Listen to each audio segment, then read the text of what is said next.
Sveiki, 2004 m. gruodžio 31 buvo išjungtas pirmasis Ignalinos atominės elektrinės blokas, o paskutinę 2009 m. dieną buvo sustabdytas antrasis. Tada, kai daugelis iš mūsų šventėme naujuosius metus, sveikinome vieni kitus, Lietuvos energetikai netaip džiaugiasi. Galbūt kai kurie net nubraukė ašarą ir naujuosius sutiko liūdnai. Jie suprato, kad Lietuva sustabdė galingiausius pasaulyje reaktorius, kurie gamino daug ir pigios elektros.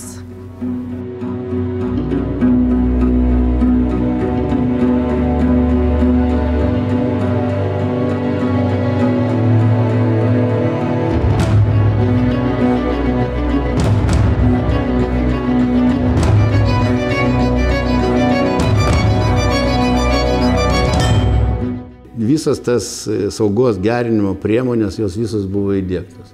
Iš tikrųjų, mes sustabdėm tikrai patys saugiausi RBMK tipo reaktorių, ypatingai antras reaktorius, kur buvo su antras nepriklausomos stabdymo sistema. Aišku, galėjo būti eksploatuojamas. Bloko normalus eksploatavimo laikas 30 metų, plus praktiškai galimas pratęsimas 10 metų, 40 metų. O pas mus elektrinė pirmas blokas buvo sustabdytas 2005 metais. Tai įsivaizduojam, kad jisai neatidirbo savo jokių resursų, neišnaudoja. Ankstyvą Ignalinos A uždarimą lėmė Černobylio atominės elektrinės katastrofa. Nors Ignalinos RBMK reaktoriai buvo gerokai modernizuoti ir saugos lygis reikšmingai padidėjo, deja Černobylio baimė padarė savo. 92 metais, jeigu jau istoriškai taip eiti, Miunchene buvo G7 grupės samitas, kuriam buvo nuspręsta visus sovietinio projektavimo reaktorius, ypač RBMK tipo ir senus VVR-us, VVR 230 modifikaciją, jos reikia anksčiau ir vėliau sustabdyti ir kuo greičiau. Bet aš noriu pasakyti, kad tas sprendimas, kuris buvo priimtas samite, jis buvo priimtas tokioj situacijai, kai apie realią tų jėgainių saugą niekas nežinojo. Sakykime, apie RBMK reaktorių, RBMK 1500 Ignalinos reaktorių, nei mūsų Ignalinos darbuotojai, nei pats generalinis konstruktorius iš tikrųjų apie realią saugą nežinojo. 1994 metais Lietuva pasirašė sutartį su Europos plėtros ir rekonstrukcijos banku ir prisiėmė labai svarbų įsipareigojimą. Tos G7 šalės įsipareigojo suteikti tam tikrą finansinę pagalbą Lietuvai ir be to mes įsipareigojom neeksploatuoti nei vieno bloko, kai užsivers tarpelis tarp grafito ir technologinių kanalų. Profesorius paaiškino, kad dėl radiacijos ir aukštos temperatūros reaktoriuje esantis grafitas ilgainiui plečiasi. Labai lėtai, bet plečiasi. Ta skylė, kuri išgręžta, jinai pabiški mažėja. Tai yra vienas dalykas. Antras procesas, kad kuro kanalai, kurie įdėti irgi, ar technologiniai kanalai, tai nesvarbu, ar kūro, ar technologiniai, kad gali būti kūras, gali būti kiti, sakykime, tie strypai nuleidžiami valdymu. Tas irgi plečiasi, veikiant radiaciją. Ne taip greitai, labai iš lėto, bet tas tarpelis yra nedidelis, 3 mm. Tačiau, jei kuro kanalai daugelį vietų susiliestų su dar karštesniu grafitu, gali įvykti avarija. Jeigu jie susilies, tai iš karto kuro kanalo temperatūra padidėja labai stipriai. Ir žinoma, kad prie 700 maždaug laipsnių kuro kanalas gali suirti arba prakiurti. Ir tada viskas, kas radioaktyvumas yra kanale, jis išeis, gali išbėgti į aplinką ir panašiai pasiekti. Dėl to tas svarbu. Tai rusai po 30 metų paprastai, ką daro, išima tos visus kanalus technologinius, pragrėžia iš naujo tą grafitą, vėl atstato pradinę, taip sakant, būseną ir įdeda naujus kanalus, kurie irgi nesuplotėjo. Ir vėl atstato ir vėl dar 30 metų gali eksploatuoti. O Lietuva, yra viena sąlygų buvo su IBRD, kai pasirašinėjom, nekeisti kanalą. Kanalų matavimai KTU ultragarsininkai sukūrė pasauliniu mastu išskirtinę įrangą. Ji turėjo veikti itin radioaktyvioje aplinkoje. Radiacijos lygis reaktoriai yra žymiai didesnis nei kosmose. Pirmas mūsų variantas išliko gyvas 20 sekundžių. Paskutinis variantas 14 metų. Tyrėjai sukūrė ir Lietuvoje pagamino labai jautrią ultragarsinę galvutę. Ji buvo įleidžiama į 20 metrų ilgio kanalą, kuriame virė vanduo. Ir ten matavo vamzdžio sieneles. Buvo siunčiamos ultragarso bangos ir fiksuojamas grįžtantis aidas. Kuris skenuojama iš ilgai vamzdžio ir mes turinkom visą informaciją apie diametrą, išorinį, vidinį storį per visą vamzdžio ilgį iki apačios. Ir tie duomenys iš ten, aišku, keliaudavo 1,5 kilometro kabeliais, veikiant intensyviams triukšmams į kompiuterius ir tenai būdavo apdorojama. Pradžioje tai būdavo įsižiūrėję, vaikštai, įdomu, viskas. Paskui pripratom, tai eini kaip į darbą, normaliai, čia nieko baisaus. Persirengi, eini į laboratoriją, paskui eini, kai leidžia tą reaktorių pasižiūrėti tenai. Ten tikrai didelės dozės yra. Pavyzdžiui, man atrodo, buvo toks atvejis, kad ištraukė tą mūsų daviklį, tą visą matavimo sistemą ir jinai pasigavo šiukšlę, kuri kažkiek tai šviečia, tai vos nelermas suveikė ir paėmė valę, išvalė ir viskas, ta prasme. Pagal vėl kaip valyti. Tarp kitko sugadino, jeigu taip atvirai. Mūsų galvutę mes turėjome remontuoti. Nes vienas iš būdų ten kišdavo specialią rūgštis, kurios suėda tuos radioaktyvias daleles. Bet jinai suėdė ne tik rūgštis, bet ir mūsų galvutės truputį. Profesorius paaiškino, kad ultragarsiniai matavimai yra labai tikslus. Aš čia galiu pasakyti net kitą, aš visoje į tokio ekranui kažką darėm, tokius precizinius matuoklius tenai, kai kineskopus darė. Tai jeigu jūs matuojat per kokius 2 cm atstumą ore, tai jeigu jūs padedat pirštus šalia, tai rezultatai iškart kinta. Kodėl? Dėl to, kad oras tarp pirštų įšyla. Kiek jis įšyla? Reiškia, prietaisai yra ypatingai jautrūs. Buvo ištirta daugybė kuro kanalų ir gauti duomenys atskleidė, kad kuro kanalų deformacijos nežymios, vos 10 mikronų lygio. Dar noriu priminti, kad mikronas yra 1 milijoninė metro dalis. KTU ultragarso mokslininkų vertinimu Ignalinos E reaktoriai galėjo dirbti toliau. Elektrinės uždarimo priežastis buvo netechninė. Dar kokią 10-15 metų tikrai. Nekeičiant tų kanalų. Taip. Netgi nekeičiant tų kanalų.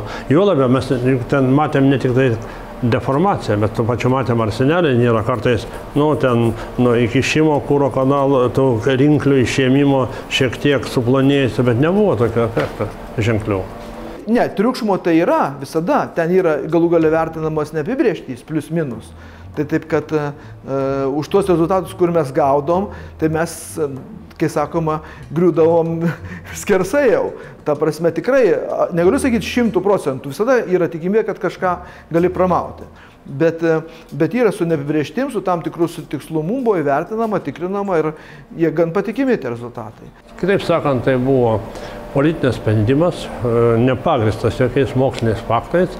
Ir tai yra eilinis įrodymas to, kad visada politikai priima sprendimus, kai nesikonsultuoja su specialistais, jie būna dažniausiai neteisingi. Ir dabar taip pat. Iš techninės ir mokslinės pusės, aš manau, tikrai jis galėjo būti saugiai eksploatuojamas.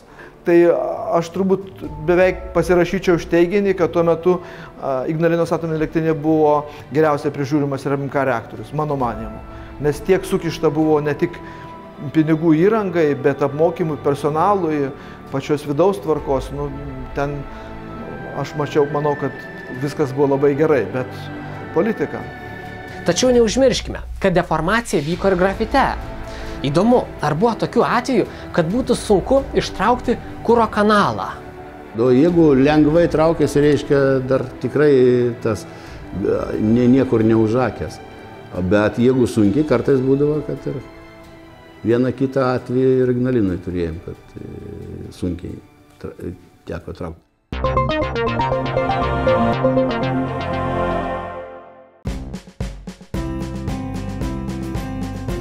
Druska, pipirai, bazilikas. Kiekvienas turim savo labiausiai tinkantį prieskonį.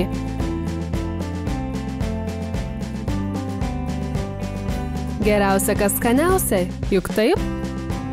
Pagardink mokslo sriubą 2% ir mėgaukis jos skoniu. Daugiau prieskonių, daugiau malonumo.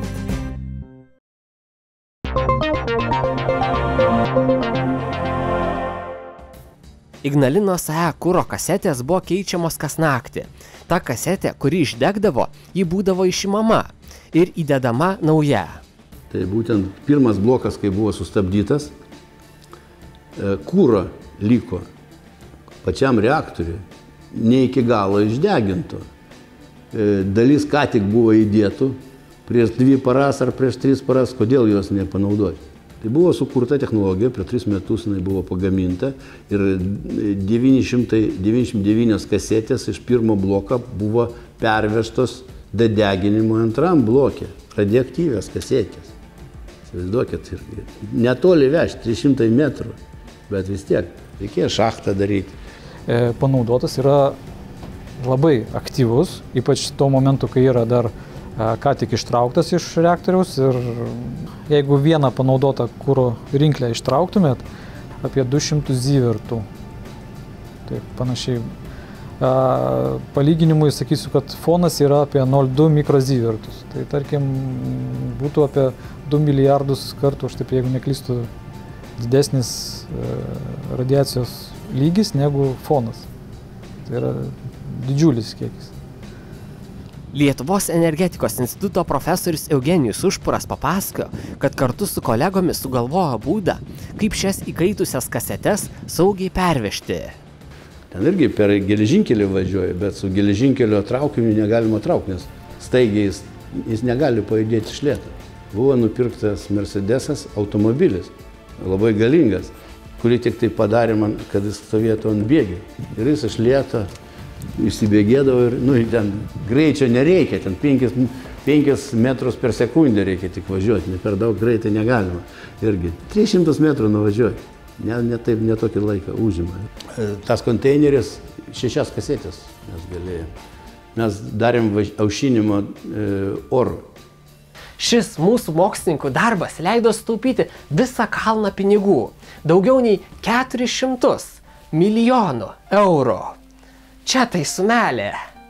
Nereikėjo Lietuvai pirkti, nes kadangi jie dalinai buvo išdegę, jau negalim laikyti, kad 1000 kasečių mes sutaupėm apie 600 kasečių. Bet jeigu paskaičiuoti pinigais, 600 kasečių, viena kasetė, kuro kasetė kainuoja 200 000 eurų, tiek mes nepirkom, tiek neišleidom pinigų, neatidavėm rusams. Antra, vis tiek, jeigu pirktumėm naujas, paskui jas laidot reikia. Laidojimas kainuoja 3 brangiau tų kasečių, nes labai stipriai užterštas. O irgi sutaupėm, kad nereikia 600 kasečių papildomai laidoti. Čia mūsų institutas, aš vadas tos buvo kūrimo technologijos. Buvo padaryta minutė į minutę. Paskui galvojom parduoti tą technologiją rusams, bet rusai pasakė, jie padarys geresnį ir per 2 metus. Aš sakau, aš pats dabar per 5 metus nepakartočiau šitą projektą. Nors viską žinau. Tada, kai nežinojom, atrodė, kas čia yra, per 3 metus padarysim ir padarėm. Tai žinot tokių. Ignalinos AE blokai iš viso pagamino daugiau nei 300 milijardų kilovatvalandžių elektros energijos. Kaip žinome, Ignalina buvo pagrindinis mūsų šalies elektros šaltinis, be to elektrą dar eksportavome kaimynams. Uždarius elektrinę, elektros kaina pašoko apie 30% ir elektrą pradėjom pirkti iš kitų šalių. Technologiškai jis galėjo tą elektrinę dar saugiai dirbti pakankamą laiką. Bet tam reikėjo pakeisti technologinius kanalus, o mes prisižadėjom nekeisti. Tai mes kaip ir apgavikai būtumėm, arba reikia peržiūrėti, bet kaip tu peržiūrėsi tą sutartį, už kurį jau sumokėjai senai pinigus ir taip toliau. Čia antra, taip sakant, tai buvo įrašyta stojimo sąlygos. Tai yra, kas yra svarbiau, ar įstoti į Europos Sąjungą, ar lotuoti toliau pigų dalyką palyginus, kuris tau neša pinigus. Na, čia yra toks politinis reikalas, čia jau ne mums spręsti. Pajėgumai labai dideli buvo, elektra labai buvo pigi, tai kad galima aptarnauti labai buvo visą Lietuvą ir Baltarusiją ir visas kitas šalis užtekdavo visiems. Šita komisija buvo atvažiavusi, jie tyrė pagal savo rodiklius, kiek mes atitinkam reikalavimus ir jokių nebuvo nustatyta, kad mes netenkinam saugos reikalavimų. Todėl sprendimą bent jau mes skaitom, kad tai buvo politinis sprendimas. Pas mus dirbo kvalifikuoti specialistai, visi nusimano, visi savo darbą nusimano. Aš atsakingas buvau už Lietuvą visą, todėl nebijojau, kad mano tėvai Vilniuje ramiai gyventų ir visa kita Lietuva, todėl buvau atsakingas už savo darbą. Na. Tačiau profesorius Eugenijus Ušpras atkreipė dėmesį, kad dabar mes gauname paramą elektrinės uždarimo darbams. Įsipareigoja dalinai finansuoti tą mūsų uždarimą. Jeigu mes to nedarytume, tai tikrai visa našta gultų mums. Viską, ar tai irgi vėlgi reikia paskaičiuoti, kas būtų geriau. Ar anksčiau uždaryti ir gauti finansinę paramą, arba atidėti. Vis tiek anksčiau ir vėliau tai turėtum uždaryti, dar už 15 metų galbūt. Energetikos ministerija nurodo, kad mūsų nacionalinis indėlis uždarant Ignalinos E sudaro apie 14% reikalingų lėšų. Šiuo metu yra šalinami nedidelio radioaktyvumo įrenginiai, o panaudotas branduolinis kuras perduodamas tarpiniam saugojimui. Pats sudėtingiausias procesas – reaktorių ardymas – vyks ateityje. Mieli žiūrovai, sekite mokslo sriubą. Pasistengsiu parodyti šį procesą. Thank you.